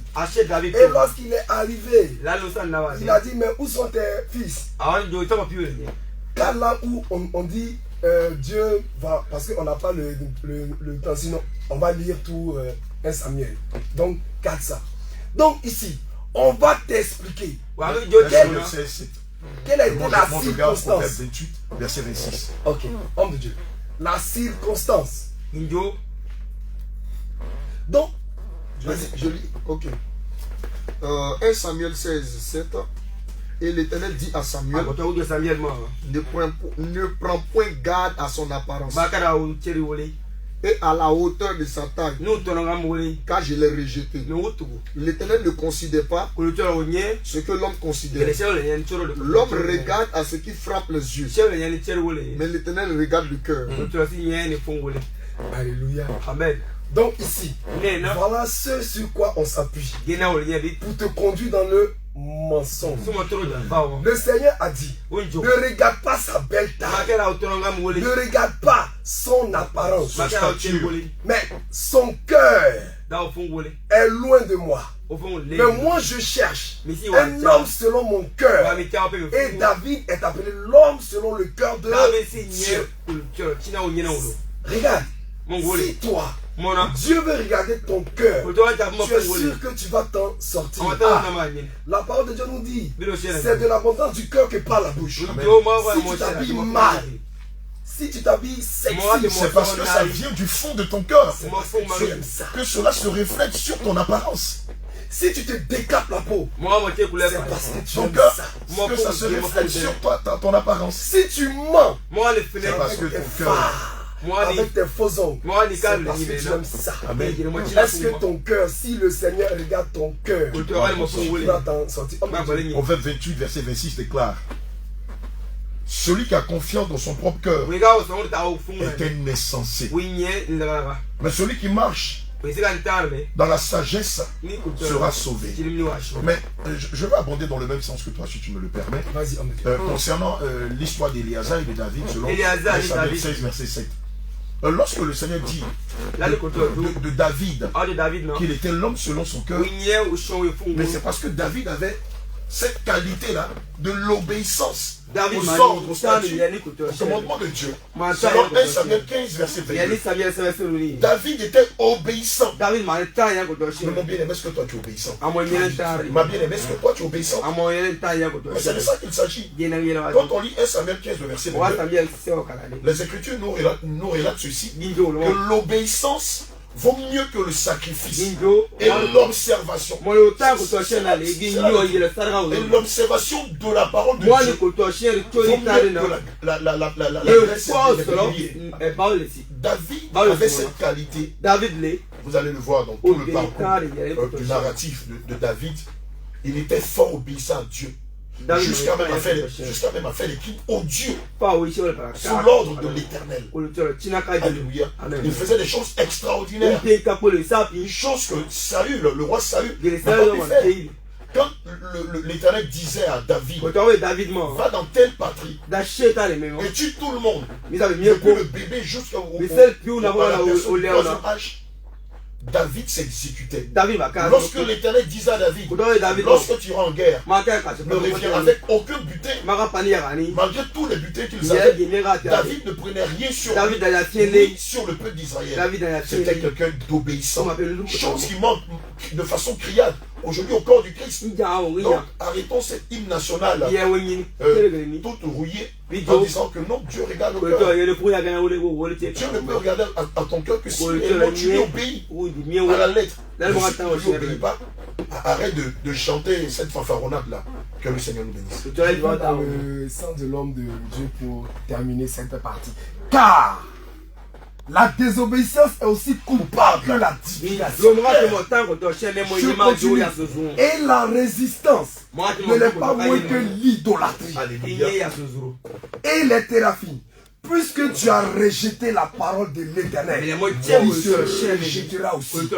C'est pourquoi je disais que ces pasteurs qui pratiquent le libertinage, qui occasionnent ces choses dans leur communauté, ils ne sont pas différents des prêtres du poro, des féticheurs du vaudou, des féticheurs de condro, de ça. C'est tous des féticheurs qui aujourd'hui portent le costume, la cravate, qui essaient d'avoir un peu un langage de palico pour tromper la vigilance des mal à faire. C'est de ça qu'il s'agit. Il y a quelqu'un qui nous pose souvent, il nous pose des questions. Mais est-ce que par le vêtement là, tu peux reconnaître le cœur des chrétiens? Est-ce que par le vêtement, tu peux connaître l'identité des chrétiens? Genèse 38, verset 14. Je vais lire. Je vais ajouter deux passages. Alors, elle ôta ses vêtements de veuve. C'est-à-dire que par son vêtement, on peut reconnaître qu'elle est veuve. Et elle se couvrit d'un voile. Et elle se couvrit d'un voile. Elle s'enveloppa. Elle s'assit à l'entrée de Naïm, sur le chemin de Timna. Car elle voyait que Sheila était devenue grande. Et qu'elle ne lui était point donnée pour femme. Maintenant, regardez la précision du verset 15. Judas la vit. On a dit qu'elle a ôté ses vêtements de veuve pour porter un voile. Elle a porté un autre vêtement. Judas la vit. Et l'a pris pour une prostituée. Le vêtement qu'elle a porté là, elle donne un signal à celui qui est en face d'elle. Je suis prostituée. Donc dans ton vêtement, on peut t'identifier. C'est comme cela que dans l'armée, il y a un vêtement. Dans le domaine scolaire, il y a un vêtement. À chaque domaine, il y a un vêtement spécifique. Dans le domaine médical, dans le domaine mécanique, oui. Dans le droit, oui. Alléluia. On voit que l'adage qui dit que l'habit ne fait pas le moine, et à contrario, l'habit fait le moine. Parce que par son style vestimentaire, on peut arriver à identifier l'individu. Mais regardons Exode 28, verset 1 à 3. Quel est le type de vêtement que le chrétien doit porter? Ensuite, on va prendre une portion des Écritures, Romains 12, verset 16, si je ne me trompe pas. Regardez ce qu'il est écrit. Exode 28, verset 1 à 3. Regardez le type de vêtement que le Seigneur veut que ses saints, son église, son épouse porte. Fais approcher de toi Aaron, ton frère, et ses fils. Oui. Et prends-les parmi les enfants d'Israël pour les consacrer à mon service dans le sacerdoce. Alléluia. Aaron et ses fils, et le fils d'Aaron, Nadab, Abiou, Éléazar et Itamar. Tu feras à Aaron, ton frère, des vêtements sacrés pour marquer sa dignité. Est-ce que le fait que la femme porte le pantalon, est-ce qu'on peut dire d'elle qu'elle est habillée de façon digne, de façon sacrée? Jamais. Deux caractères lient le vêtement du chrétien. Le sacré, la dignité. Et plus loin, selon 1 Timothée 2, verset 9, la modestie, la pudeur et la simplicité. Est-ce que lorsque la dame, la chantre de l'Éternel, se vêtit en niche avec un bustier, est-ce que le bustier qui laisse entrevoir sa poitrine, les pantalons ras de fesses qui laissent entrevoir les pantalons qui laissent entrevoir sa partie privée sont liés à la dignité ou au sacré, sont liés à la pudeur, à la modestie et à la simplicité. Question: non. Lorsque la femme chrétienne, même le chrétien s'habille en short, quelqu'un m'a dit c'est un acte banal, mais ça me condamne devant Dieu. Je me rappelle qu'à l'époque, pour les étudiants qui étaient en droit, en pharmacie, pour ceux qui faisaient la diplomatie, leur professeur leur enseignait que quand ils allaient sortir de leur classe, puisqu'ils étaient le relais de l'État, la représentation de l'État, je crois que ça existe jusqu'aujourd'hui. Il leur est formellement interdit de s'habiller en short. Il leur interdit de porter des démembrés. Ah frère, c'est pas un diplôme pour aller travailler. C'est même pas le diplôme du ciel.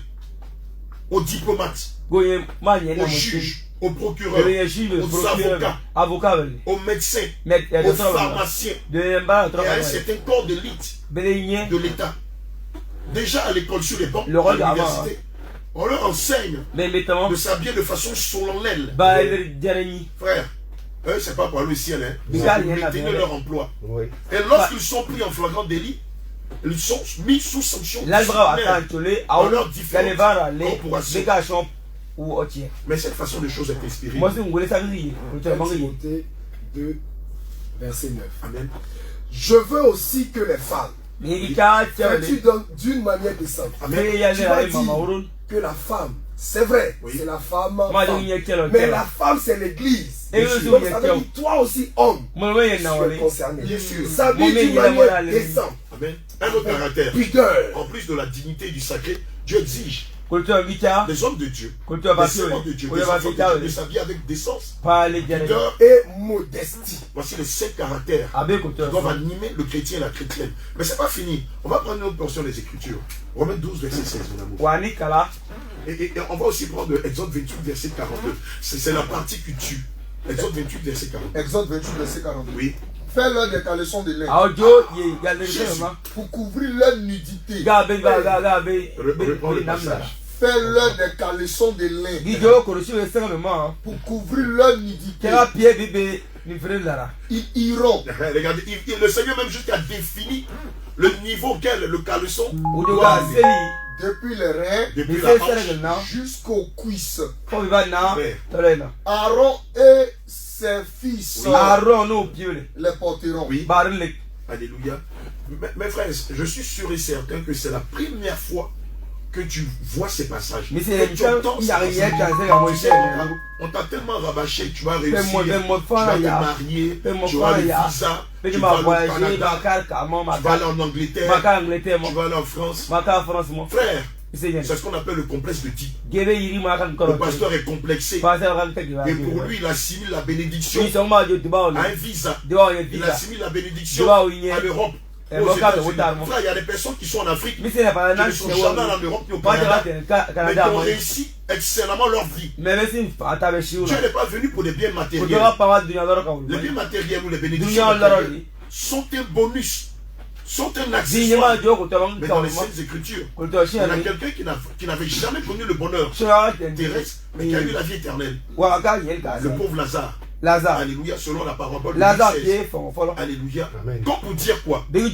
Ici l'Éternel, dans le livre d'Exode 28 au verset 42, va même jusqu'à demander à ce que le sous-vêtement des hommes de Dieu commence depuis la taille, depuis la hanche, jusqu'au niveau des cuisses. Mais ça veut dire qu'on doit se poser des questions. Mais quel est ce Dieu qui est aussi exigeant, qui va même jusqu'à définir le type de caleçon que c'est cette porter? Ça veut dire simplement que Dieu est dans la pudeur. Dieu est le Dieu de la pudeur, de la décence, du sacré et de la dignité. Et quiconque ne se présente pas ici ne verra pas Dieu. Naturellement, c'est ce qui nous typifie, nous chrétiens. C'est ce qui fait que quand on est dans le monde et que les païens voient la chrétienne, de facto, ils disent: ma soeur, vous êtes chrétienne, non? Et quand on lui demande: mais comment ça vous savez que je suis chrétienne? Il dit: vous avez le voile. Regardez le style vêtement. Vous êtes habillé en toute modestie, avec décence. Vous êtes habillé de façon digne. Demandez à n'importe qui est dans le monde comment vous identifiez la chrétienne de la païenne. Les yeux fermés, ils vont vous dessiner l'apparence de la chrétienne. Les yeux fermés, ils vous dessineront l'apparence d'une païenne. Or, nous savons que le solennel ne s'associe pas à la mondanité. Quand je parle de solennel, je parle de Dieu, puisqu'il est solennel. Le solennel ne s'associe pas à ce qui est profane. Dieu ne s'associe pas à tout ce qui est lié à la vanité, à la mondanité, alléluia, et à ces choses superficielles. Si je prétends être chrétien, cela doit commencer par mon cœur et affecter mon apparence. Que le Seigneur nous bénisse. Que le Seigneur vous bénisse.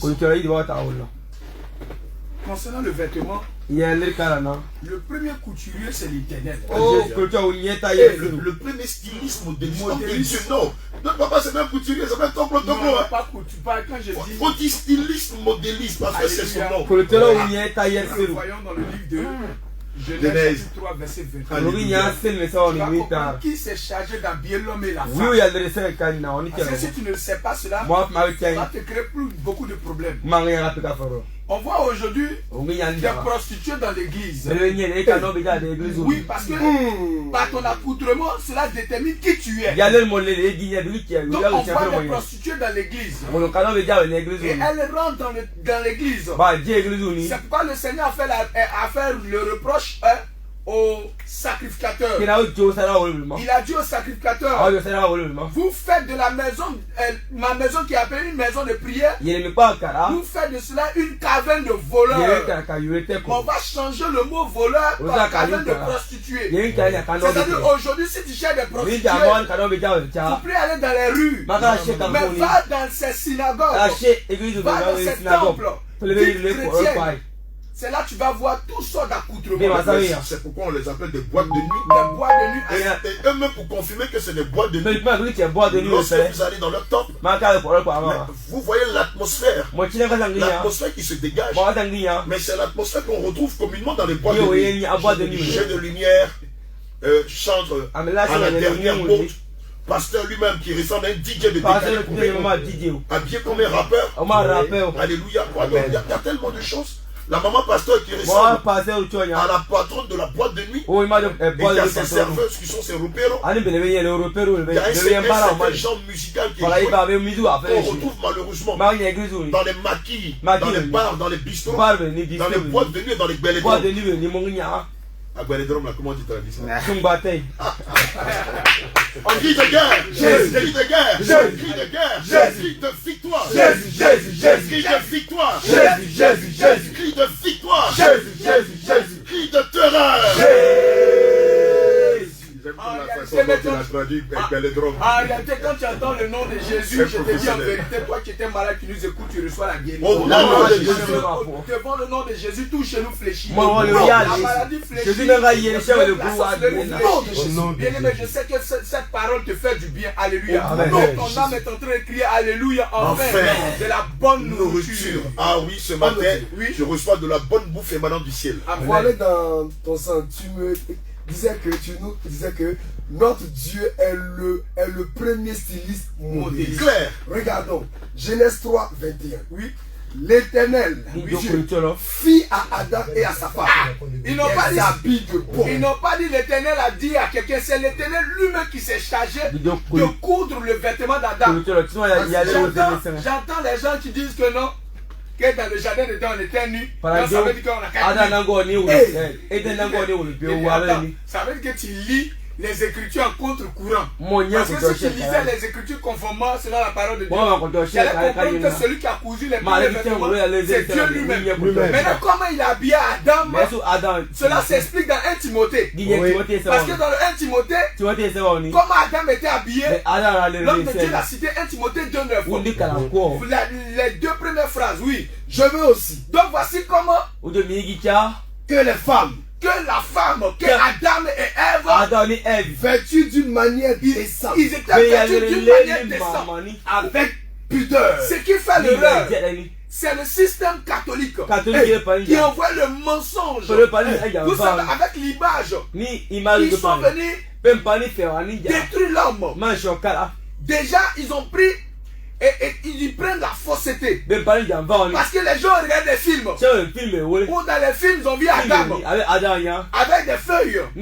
Ou Adam avec un mini-jupe. Ou à Ève un petit robe bustier. Non, ce n'est pas le vêtement. Ce n'est pas comme ça Dieu a habillé Adam et Ève. Mais quand Dieu a habillé Adam, c'est avec pudeur et modestie. Dieu a habillé Adam décemment. Dieu a habillé Ève décemment. Le corps d'Ève était caché. Le corps d'Adam était caché. Adam ne portait pas des petites culottes. Adam ne se promenait pas torse nu. Comme on le voit dans les films. Comme on le voit dans les dessins animés. Parce que ces choses viennent du système catholique. C'est un mensonge. Ce sont des flèches qu'ils ont mis dans la pensée des humains. Mais Dieu a habillé l'homme décemment et à Ève décemment. Alors quand Jacob est entré, il est allé dans sa belle famille. Quand il allait dans sa belle famille, les femmes là, elles avaient une tenue qui n'était pas digne. Alors Dieu dit à Jacob, faut dire à tes femmes là de changer de vêtements.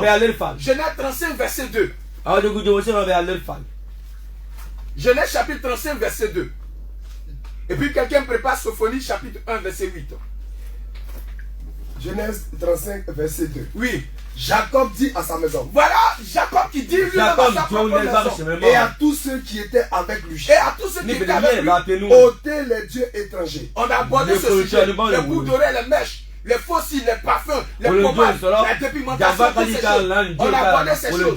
Maintenant, il dit quoi? Et quoi? Changer de vêtements. Donc tu ne peux pas être chrétien et avoir l'accoutrement d'une prostituée. Tu ne peux pas dire que tu es chrétien et avoir l'allure d'une prostituée, d'une égyptienne, d'une dévergondée, d'une débauchée.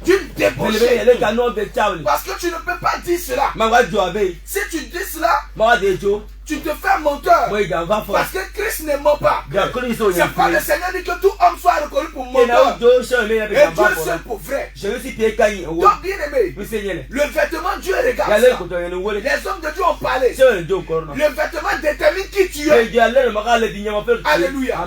Donc Dieu dit à travers Jacob, faut dire à tes femmes là, de changer de vêtements. Je ne veux pas qu'ils s'habillent comme des Égyptiens. Je vais vous dire, les gens qui regardent la télévision, quand il y a les périodes d'Oscar, quand il y a les périodes des grands prix, les grands événements à caractère mondial, oui, où on voit les stars au cinéma porter des vêtements décolletés. Mais ces accoutrements-là ne datent pas de hier. Ça date depuis l'Égypte. C'est comme ça les Égyptiens étaient habillés. C'est comme ça s'habillaient. Mais les Israélites, elles ne s'habillaient pas comme ça. Parce que le Seigneur dit dans le livre de Lévitique, chapitre 18, il ne faut pas copier l'usage des Égyptiens. Il ne faut pas copier la manière de s'habiller des Phérésiens, des Ammonites, comment on appelle, des Babyloniens. Donc Israël avait un accoutrement différent. Était différent de l'Égypte. Et les accoutrements que vous voyez chez les Égyptiens, dans le livre de Romains aussi, le Seigneur en parle. C'est comme ça aussi les Romains s'habillaient. Donc bien aimé, pour voir l'accoutrement, Sophonie nous dit chapitre 1 verset 8. Sophonie chapitre 1 verset 8. Oui. Au jour du sacrifice de l'Éternel, je châtirai les princes et les fils du roi. Et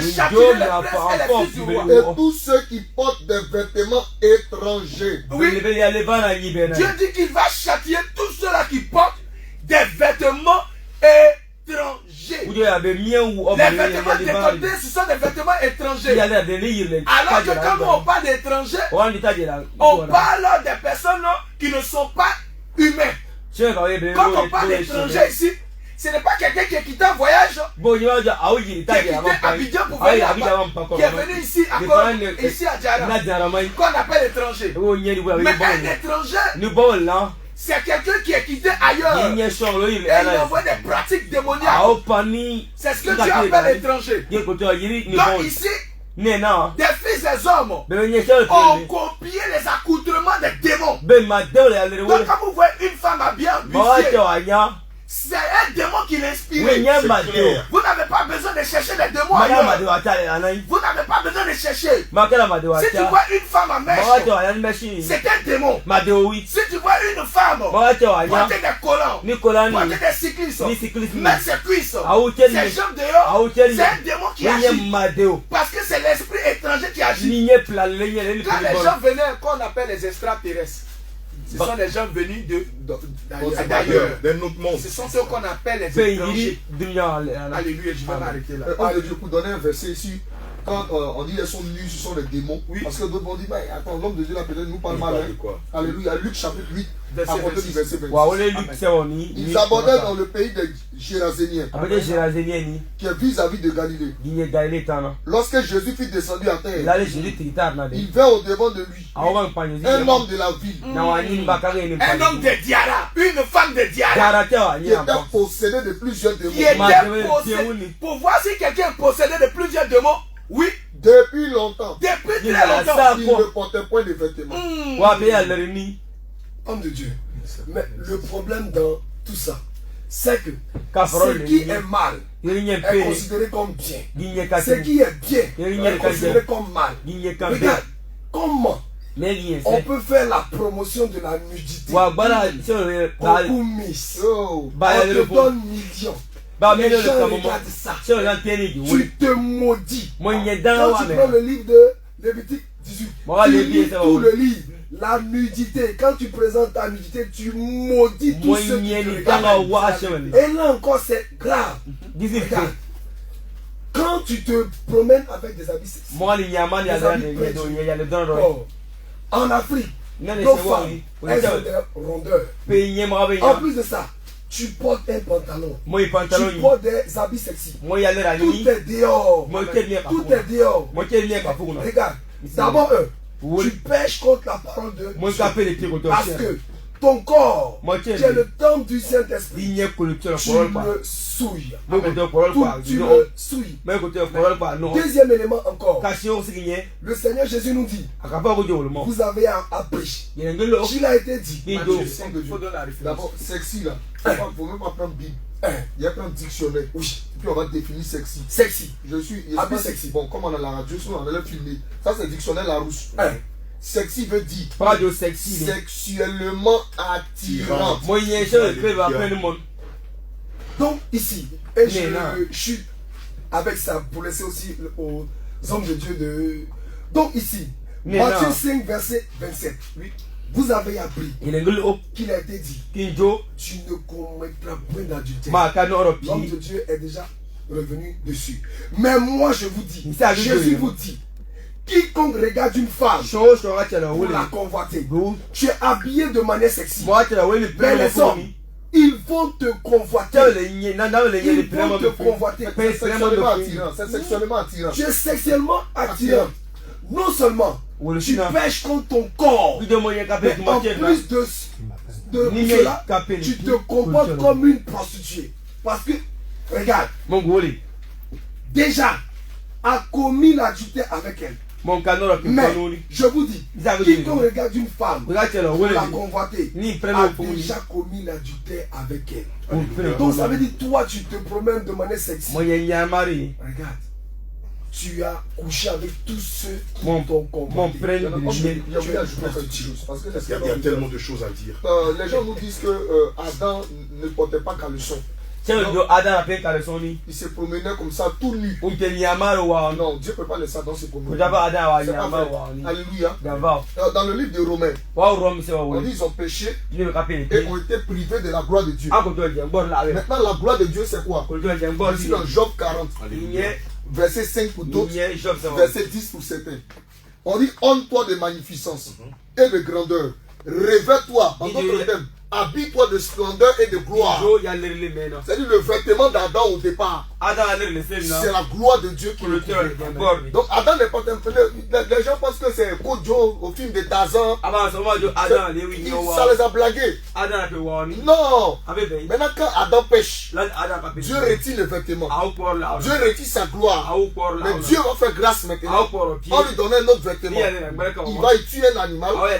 Il prend la peau de l'animal et il habille l'homme.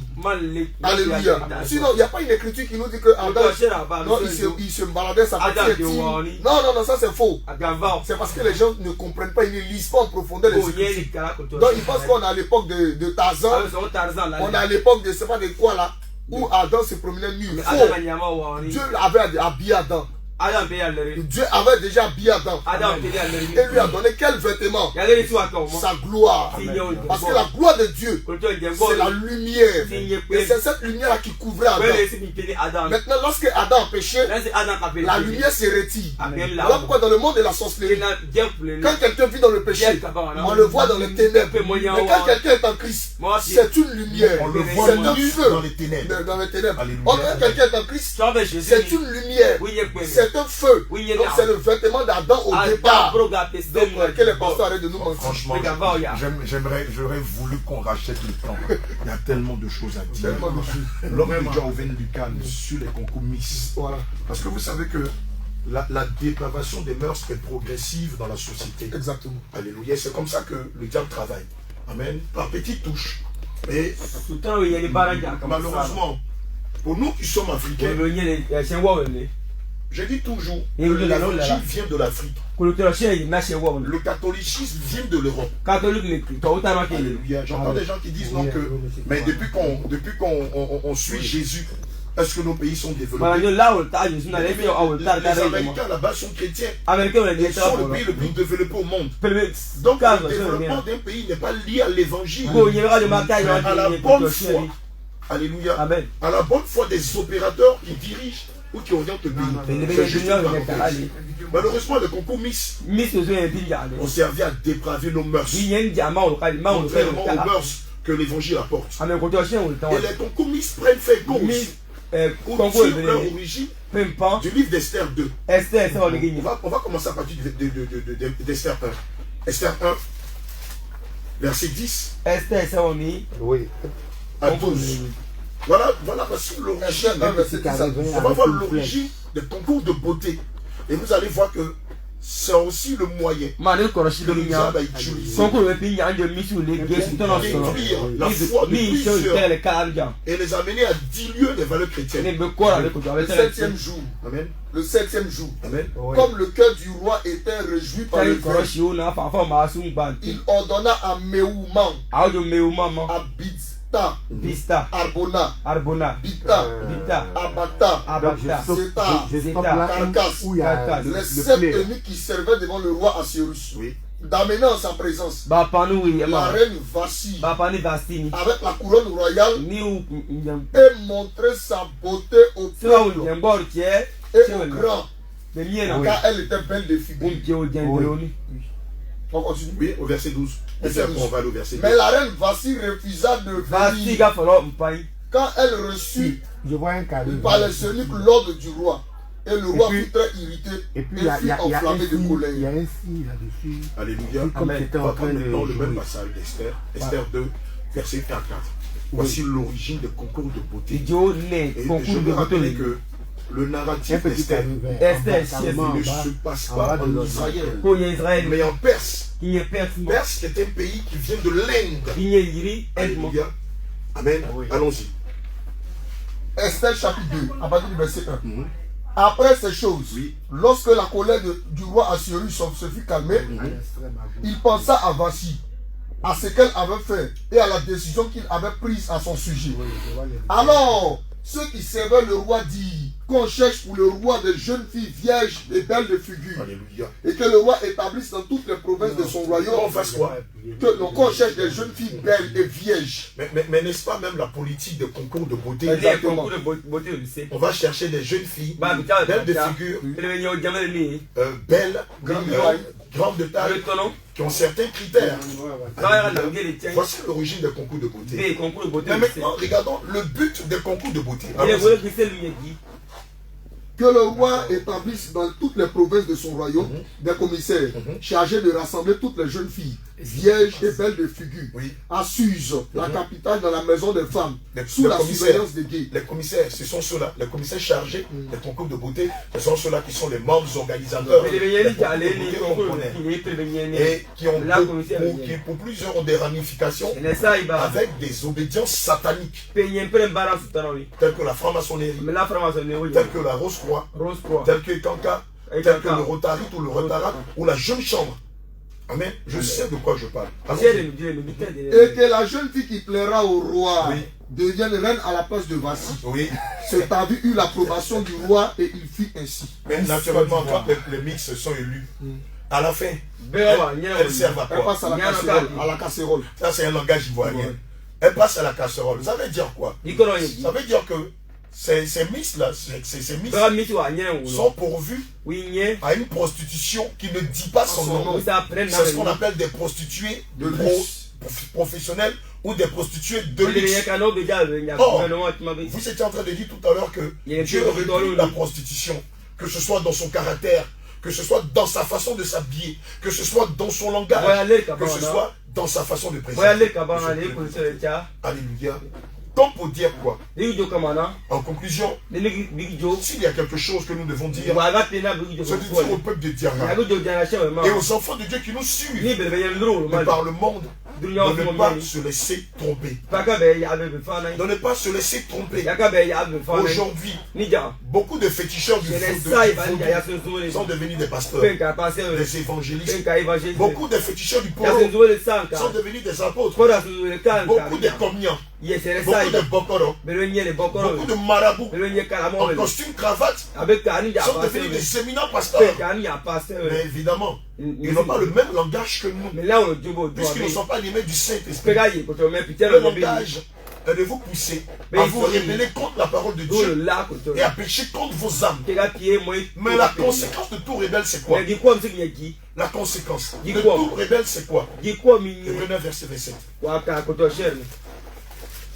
Il est réservé à l'homme de mourir une seule fois. Après quoi vient le jugement. Et c'est ça le drame. Dès l'instant où vous suivez ces aventuriers, ils vont consacrer vos bagues de mariage, qui vont vous demander de vous habiller comme vous voulez, qui vont vous dire de vous habiller en sexy pour venir dans la communauté, qui vont vous dire d'être à la dernière mode pour venir dans la communauté, qui vont vous dire d'être toujours en sexy, puisqu'on ne sait pas quand le mari va venir. Ce sont des trompeurs, ce sont des ouvriers d'iniquité, ce sont des agents des ténèbres, ce sont des démons de chair, ce sont des antichrist, même s'ils sont mondialement connus. Bien aimé, c'est qui est mondialement connu ici, n'est pas mondialement connu au ciel. Bien aimé, tout ce qui brille n'est pas de l'or. Ne vous laissez pas tromper par le diable et par ses conjonctures. Alléluia. Que le Seigneur nous bénisse. Que le Seigneur nous bénisse. Comme on disait que les numéros de téléphone sont toujours là. Les numéros de téléphone sont disponibles. Et nous sommes toujours chez le commissaire Nabalassi. Vous pouvez appeler 2 fois 07 32 72 74. Je reprends le premier contact. 2 fois 07 32 72 74. Le second contact 01 43 49 01 18. Je reprends le second 01 43 49 01 18. Alléluia. Comme le dit le livre de Jérémie, chapitre 23, verset 20. La colère de l'Éternel ne se calmera pas jusqu'à ce qu'il ait accompli, exécuter son dessein dans son cœur. Vous le comprendrez dans la suite des temps. Je n'ai point envoyé ces pasteurs. Je ne les ai point envoyés. Ils ont couru. Je ne les ai point parlé. Ils ont prophétisé. Ils ont enseigné. Ce n'est pas moi qui les ai envoyés. S'ils avaient assisté à mon conseil, ils auraient dû faire entendre mes paroles à mon peuple et les faire revenir à leur mauvaise voie, de la méchanceté de leur action. Ces pasteurs, ce n'est pas Jésus qui vous a envoyé.